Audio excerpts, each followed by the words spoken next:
Imagine Samsung quietly working on a phone so different that it almost slipped out of the rumor cycle entirely. And then, suddenly, it's back. No flashy teasers, no official hints, just a low-key database entry that might have given the whole thing away.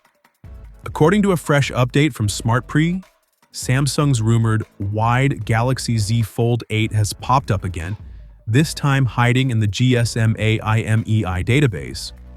And while the listing itself doesn't spell out much, the implications are pretty interesting. The device shows up under multiple model numbers that seem to be heading to China, Korea, the US, Canada, and even global markets. That alone suggests this isn't some experimental one-off. Samsung looks serious about it. What really ties this together is the model number pattern.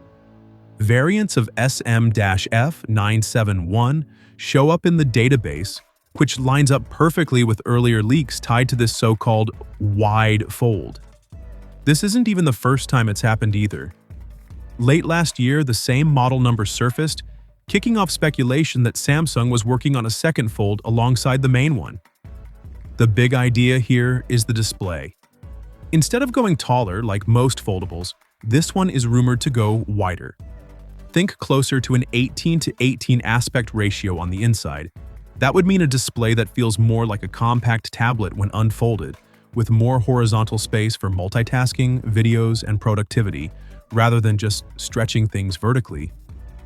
If that sounds familiar, it's because this kind of design would also conveniently line up with rumors that Apple is exploring foldables of its own.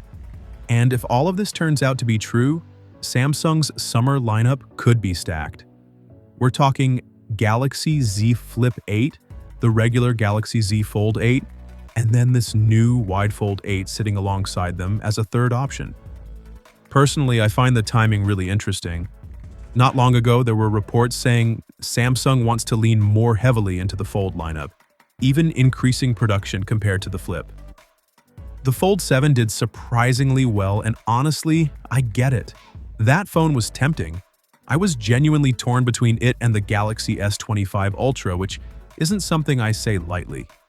Samsung made some smart upgrades there, and if more people are starting to gravitate toward big screen devices, a wider fold suddenly makes a lot of sense. So yeah, this wide fold might have disappeared for a bit, but it doesn't feel forgotten anymore. If Samsung really is cooking up something different this year, this could be one of the more exciting foldable launches we've seen in a while. But what do you think?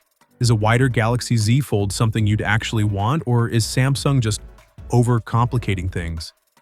Let me know your thoughts down below, and as always, I'll catch you in the next one.